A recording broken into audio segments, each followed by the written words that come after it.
you can make a choice tomorrow morning. What are the 3 words that you want people to associate with you?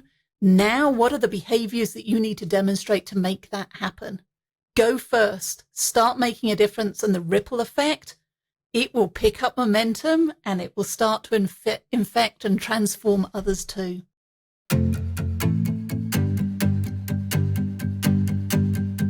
Welcome to the Seismic Shift podcast. I am so excited to introduce my friend, my colleague, a rock star in her own right, Morag Barrett. And I'm going to read Morag's bio to you all because it is some impressive. Morag is a sought-after executive coach and leadership expert who helps leaders achieve outstanding results through what, you might ask? The power of lasting professional relationships. At last count, Morag and her company, Sky Team, have supported the development of more than 10,000 leaders from over 20 countries and on 6 continents. She's the award-winning author of 3 books, Cultivate, The Future-Proof Workplace, and her latest book, which I love and I just read on the airplane last week, You, Me, We, Why We All Need a Friend at Work and How to Show Up as One. She's globally recognized by Thinkers 360 and People Hum as an HR thought leader to watch. Welcome, Morag Barrett. Thank you for being here. Whoop, whoop, whoop. Michelle, I'm so excited for our conversation. It's going to be fun. It's going to be super fun.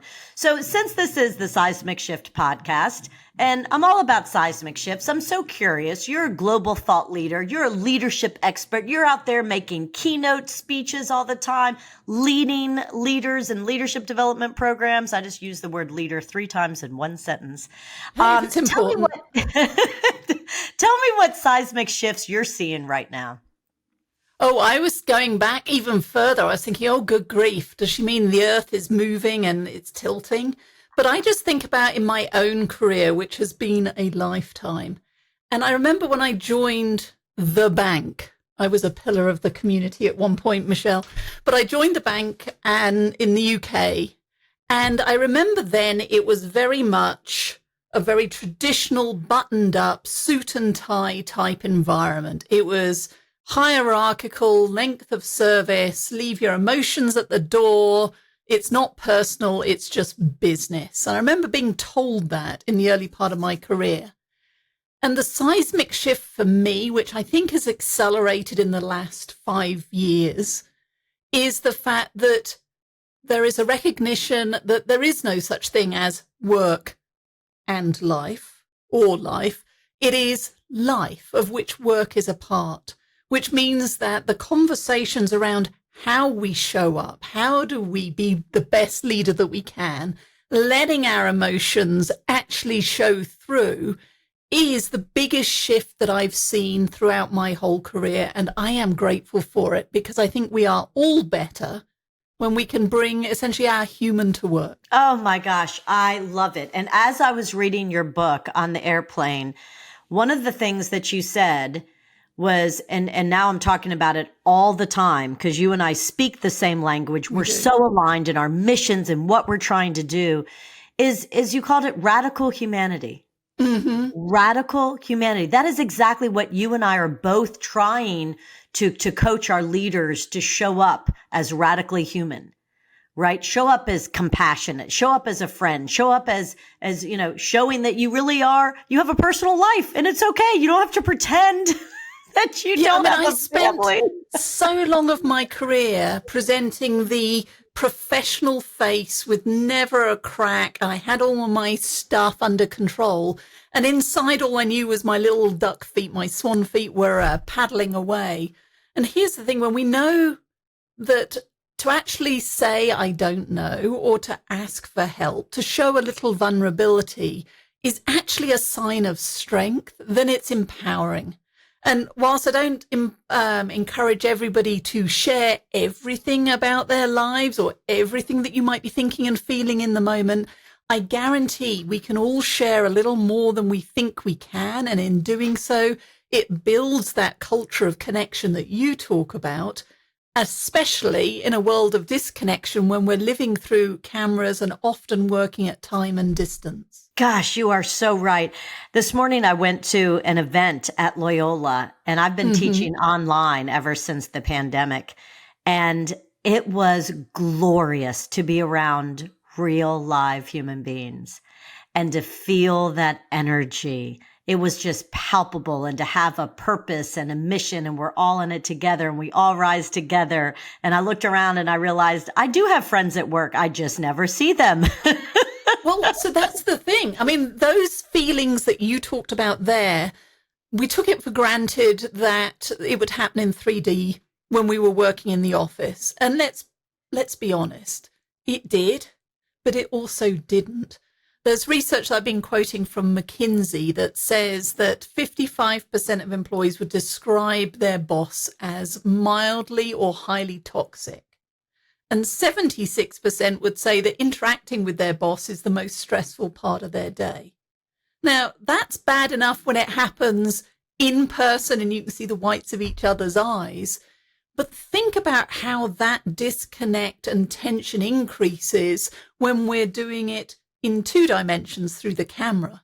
And so everything that you and I are doing in our research and our work is all about how do we create a culture of connection, a sense of belonging in a world that is essentially disconnected. Because the Zoom camera, the Teams, the Google Hangouts, etc., they give the illusion of connection. I can fake perky through a Zoom meeting for 30 minutes or an hour, hit the big red button and then go, oh, you won't believe what Michelle just asked me to do or what the team's being asked to do. And then I go off on my BMW, I call it BMWing, bitching, moaning and whining. But you may never know because we don't have the advantage of the water cooler conversations or seeing each other in the office where you might pick up on your spidey sense and the, hey, Morag, is everything okay?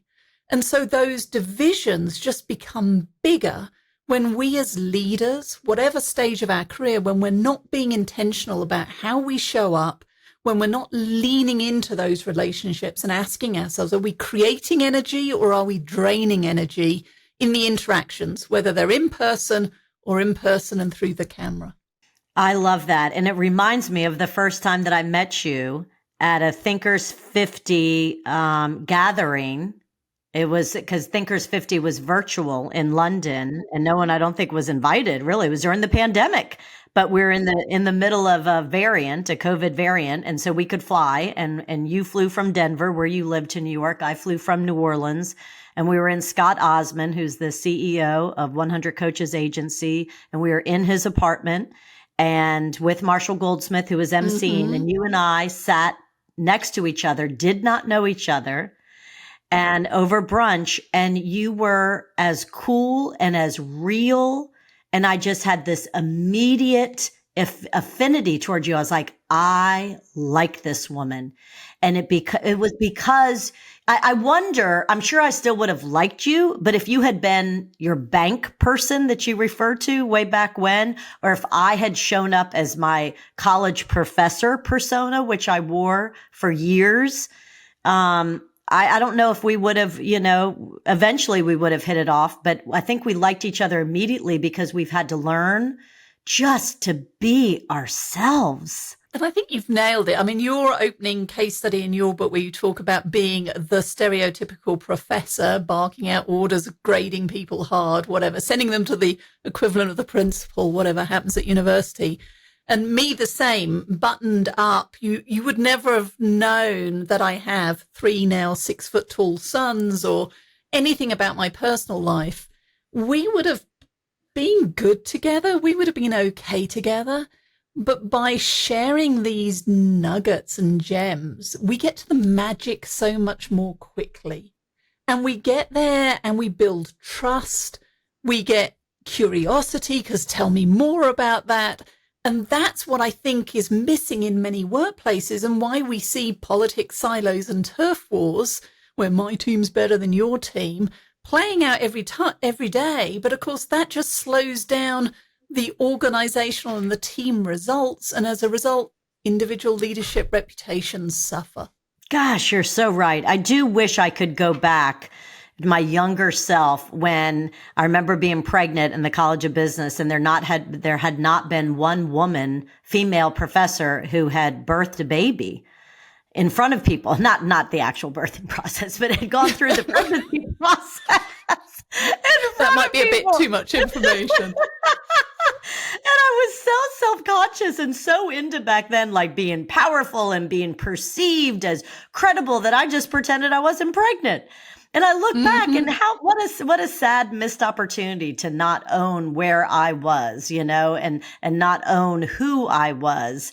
I'll never forget, and it's in my book, and you probably spit your water out on the airplane as you were flying, reading my book, that I remember I was lecturing on nonverbal communication, and and I wore heels all the time and all black or navy pantsuits from Ann Taylor, with my hair severely pulled back and very little makeup, because I wanted to be credible. And my shoe went flying through the air, and it was Yes, a stadium-style classroom. And it was like slow motion of the slow roll of the stiletto over, wondering, is it going to like knock somebody out? Is it going to put an eye out? And it landed, and I was so taken aback of, oh my gosh, I just lost power. I cannot laugh about it. And I can't show that I'm embarrassed. So I'm just going to pretend like it didn't happen. And I just walked over, put my shoe back on, and kept lecturing. And again, what a missed opportunity just to add some levity. Like that was hysterical. I'm so glad I didn't knock anybody's eye out. And just, and just be human. I mean, I wish I could go back and allow myself, that grace. Well, give yourself the grace now, because that was then and we can't go back, but there is the now and then there's the tomorrow. And certainly the research that I've been doing in terms of the books that my team and I have written, the more we know, like, and trust each other, the more fun we have, but the more increased collaboration and teamwork. So we break down those politics and silos, turf wars I mentioned, but we also see a direct correlation with happiness and satisfaction, not just with our work and our job, but in life. And that is huge. I mean, there was a recent research study put out by the Surgeon General of the US, who was talking about an epidemic of loneliness. You may have seen it. And when we are feeling disconnected, then we see an increase in heart attacks, stress, and anxiety. And since we spend most of our time at work, surely it makes sense for us to lean in a little bit and create those friendships and trusting relationships. And to be clear, it doesn't mean that I need to take you home to meet my mother, nor does it mean that we are BFFs and everything's rosy and we never disagree or have tough conversations. In fact, when we have the strongest relationships, what I do see is that candor and debate actually increases. I'm more willing to call BS. I am more willing to give warnings of impending disaster. And at the end of it, even if we duke it out and have a tough conversation, the relationship is strengthened.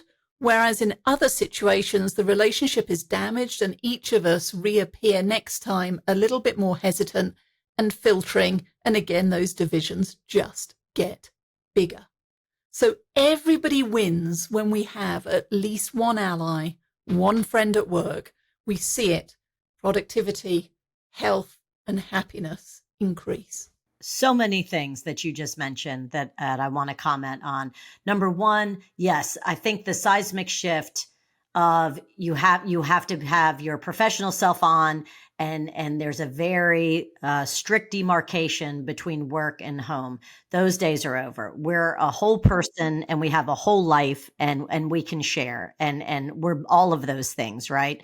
And so I love that we're now talking, and I think Dr. Vivek Murthy as our U.S. Surgeon General is amazing. And I love what he's doing with all the college students. He said 3/4 of college students are unhappy and disconnected because they're defining, friends in a way that's not very rewarding, right? It's how many people are following them and commenting. In any case, we can be happy if we lean into that connection and being that friend. And so when you think about seismic shifts, what prompted you? What made you say, I have to write with your colleagues, Ruby and Eric, I have to write, we have to write, you, me, we? It comes on the heels of my first book, Cultivate. I'll hold it up here. Cultivate, the Power of Winning Relationships. Because in my finance career and in my corporate career, I kept seeing finger pointing and blame. because we can all pretend to be a good colleague. I've got your back, Michelle. Don't worry. When things are going well, but as soon as your project starts to go off track, or maybe you find yourself on the job market looking for that next opportunity, and it can become squirrels. But where are my friends? Where do they help? So in Cultivate, we created what we call the relationship ecosystem and defined 4 relationship dynamics that we all experience. And my hope is that we all have at least one, what we call ally, a best friend at work. It's unconditional. It's a we first, good days, bad days. I'm there for you. But it's not Little House on the Prairie. It means I'm also going to give you the kick in the pants and give you the feedback you need to hear, not just the feedback you want to hear. And then as we go around, there were supporters, fair weather friends. Again, they probably are being nice versus kind, saying, oh, Michelle, you're fine. Yeah, you kicked your shoe off. Nobody noticed, i.e. the feedback you want to hear, not what you needed to hear. Then we get down to the dark side, rivals and adversaries. And there it is all about them. And when it suits their agenda, they're for you. And when it doesn't, they're against you. Adversaries are just toxic, and it's like bashing heads every single time. And that book and those concepts had a huge impact. I've seen it transform leader reputations. I've seen it transform team and organizational cultures. And yet we kept being asked, yes, but how do I show up as an ally? And so that was the genesis of You, Me, We. And the subtitle is intentional. You, Me, We, why we all need a friend at work and how to show up as one. Because often we will wait for the mysterious they. Well, they need to go first. They need to be nice to me. They need to prove that they're trustworthy. But in my experience, waiting for them to get it when you've already read the book or you know that there are things that need to be changed is usually futile. Instead, how do you lean in first? And so I wrote the book with my 2 best friends at work, Eric Spencer and Ruby Vesely. And as a result, the concepts grew, because when you've got 3 perspectives to share, it becomes richer. And so when you read You, Me, We, you'll find 5 practices that help us all to be that friend at work, not just for others, but to be that friend at work for ourselves. Oh my gosh, I absolutely love that. And one of the things too, there's so many gems and nuggets. And just hearing you talk about this, Morag, one of the things that I've gotten pushback on is, since I talk so much about connection and you talk about relationship, some people see that as soft, right? Mm-hmm. And so I just did a big workshop for a bunch of all of the newspaper leaders in the state of Louisiana. And we talked about one of the most crucial elements of connection is being able to lean into a difficult conversation with your colleague. And so I'm really glad that you're emphasizing that we're not just talking about kumbaya all the time and just playing nice at work. We're talking about really how to have a substantial relationship, good, bad, and ugly, with debate, discourse. And so we did role plays on difficult conversations and how to hold your people accountable. That connection requires accountability. Connection requires leaning into difficult conversations. Connection is not just soft. Connection is hard. And one of it's another 100 coach, actually, CB Bowman, who I interviewed also on the Seismic Shift podcast. And she talks about courage. And I never looked at connection from that lens before, but it really does take courage to truly lean in and show up. And like you said, be the friend, not just sit there and sit back and you refer to your book a lot, the Gallup organization, and that one question, do I have a best friend at work? For 20 years, people have been giving them pushback. Throw out that question. Why do we need that question? Throw it out. They're like, well, because that's the question that correlates the most with engagement, that drives productivity and retention and all of the markers you need. And so So in any case, I just feel like we need, it takes courage to lean in and not just expect there to be a best friend who shows up, but we need to be that ally to others. And I love your ally mindset, and that's beautiful. So, okay. So you wrote this book and now you're out there and you're working with all these companies. What are you seeing as the benefits? So let's tell the listeners why today they need to start showing up as an ally at work. How are they going to benefit? So think about it. Think about your best boss, your best colleague, the person you would jump at the chance to work with again. And whoever comes to mind as you're listening to this, what made them special? Now, I've asked that question of thousands of leaders around the world. And invariably what I'll do is I'll get them to convert those ideas, what made these people special, onto Post-it notes, and then we'll put them onto a poster. And every single time the results are the same. What makes these people memorable, what makes them the go-to colleague, is not necessarily how smart they were. That's table stakes. Or even their functional expertise, the technical knowledge that they had. Yeah, that kind of goes with the title again. What makes these people memorable, it is the people skills, the relationship skills, how they made you feel. So for those listening to this conversation, what 3 words would you hope that others use to describe you? And what words are people using? I mean, if you were to win the Powerball and leave work tomorrow, would there be oh, thank goodness they've gone? Or would there be oh, we're going to miss working with you, before life continues? So what's in it for you is you create a legacy where you are that go-to person that people learn from, aspire to, they want to be on your team. That's the power. I just finished a leadership program for a healthcare system, and it was for the technology team. So many of my clients are IT, technology, engineering. I will refer to them as my geeks and nerds because I was a geek and nerd. I loved mathematics and physics and economics at high school. But when we started the program, we surveyed their direct reports and we did the equivalent of a net promoter score. And we asked, how likely are you to recommend your immediate boss to others in this organization or to friends and family as somebody to work for? 55% was that net promoter score. By the end of that program, 74%. Now that has huge implications. It has huge implications for engagement, for trust, for retention, for hiring, for getting to the magic of solving the difficult issues that they are facing in their industry as they transform their industry. And all of that through the power of connection and bringing their human to work. Gosh, so you, just as a result of this leadership development program, you went from 55% to pretty much 75%. That's incredible. It is incredible. And so that was my next question. So thank you for answering, what's in it for me, for the listeners, like why should I show up as an ally? Let's talk about the organizational outcomes and outputs. So number 1, you have better bosses.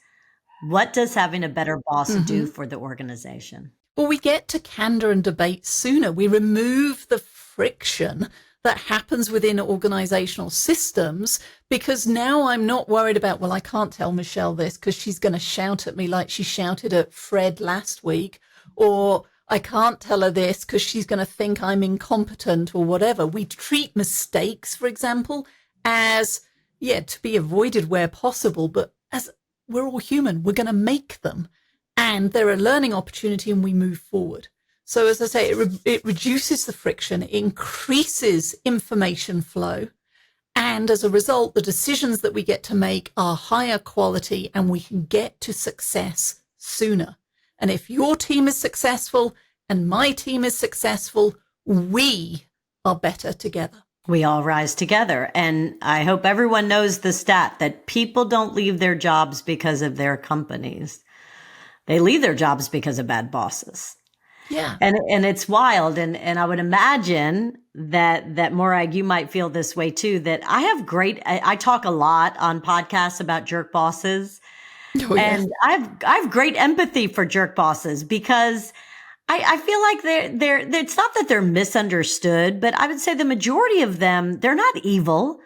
And they were just trained poorly. They thought, well, this is what my boss did, so I'm going to be command and control because that's what I thought was effective. This is what a boss is supposed to look like and think and act like. But once they get a 360 and they see the results that they've inadvertently created a culture of fear, which stifles innovation, then that's what gets their attention. They're like, oh, okay, well, the world has changed under me.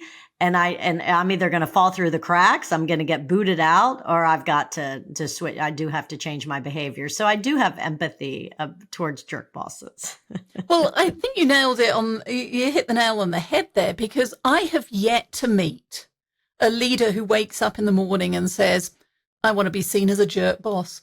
I'm going to create a culture of fear today and just see how much I can upset people.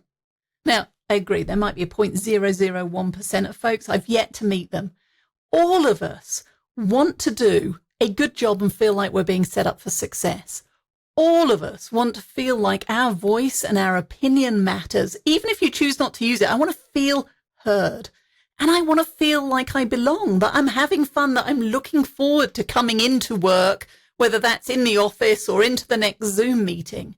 And if we can get to that competence, that value and having fun and that sense of belonging, then you reduce the risk of jerkness.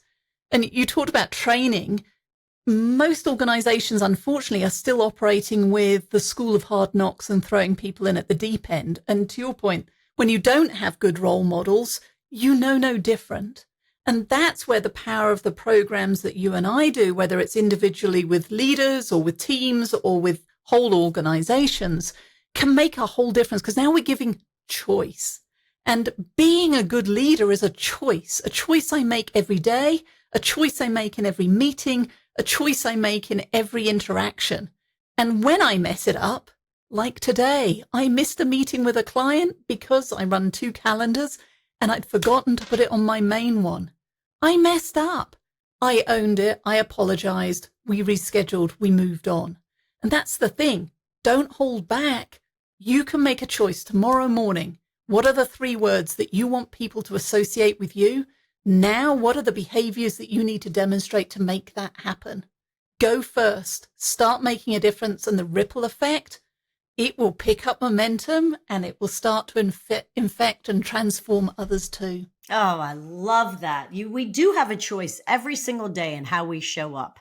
And you hear lots of leaders, I just want to be the best version of myself. Okay, well, that starts with, as soon as you wake up, what thoughts are going through your head? How do you talk to yourself first?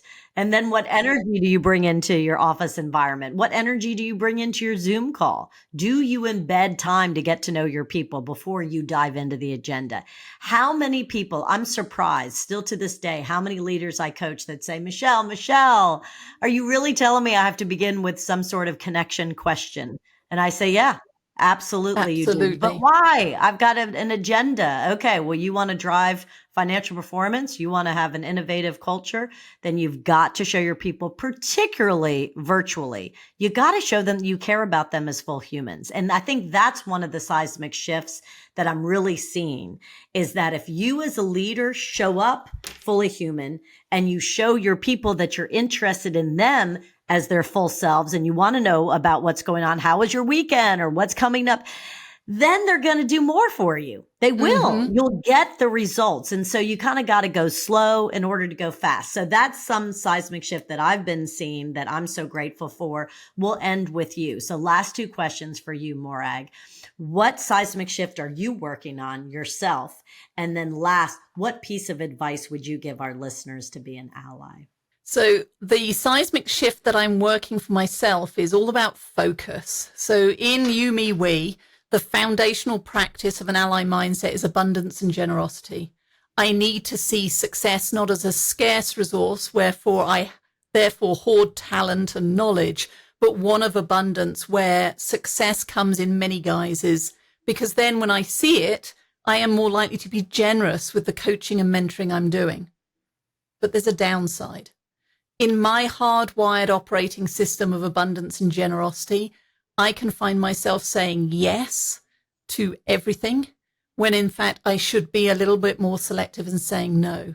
So my seismic shift is learning to understand, well, what are my boundaries and how do I articulate those and how and when am I ready to flex them, because nothing is ever set in stone. So that's my seismic shift. That's fantastic. I love it because you are so generous and you are so giving. And in order for you to be as happy as you can with your fabulous fiance and all of your friends and your 3 sons, you do have to learn how to say no and focus and prioritize on what's best for you. So that's beautiful. Okay. So last question, and this is just for our leaders. Thank you so much for tuning in. So what advice would you give them? So that, you're so persuasive and smart and cool and they're thinking, okay, I want to be an ally. What can they do today to be a better ally at work? Well, first off, read You, Me, We and the Seismic Shift in Leadership. If you want some self-awareness, take our complimentary ally mindset profile. It's available at SkyeTeam, SKYE team.cloud/You, Me, We.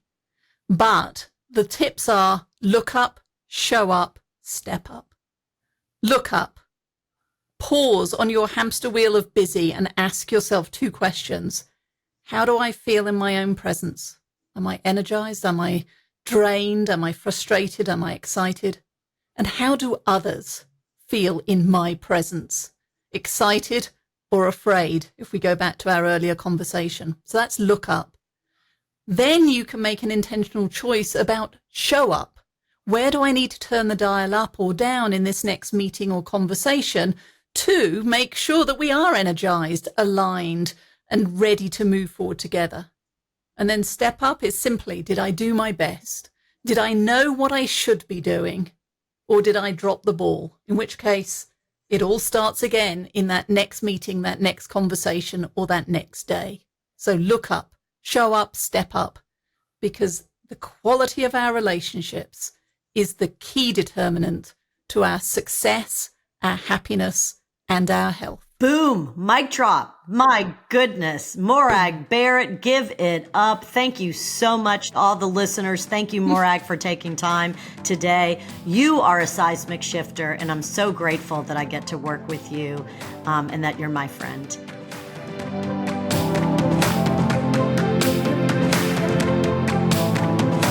Thank you for joining us on the Seismic Shift. And before you go, can I ask one favor of you? Do you mind sharing today's episode with a leader you know? The power of this conversation is found in your using it and sharing it to create real connection in your life. Lastly, I'd like to thank Loyola University New Orleans and the Terra Firma audio team for helping bring this content to life.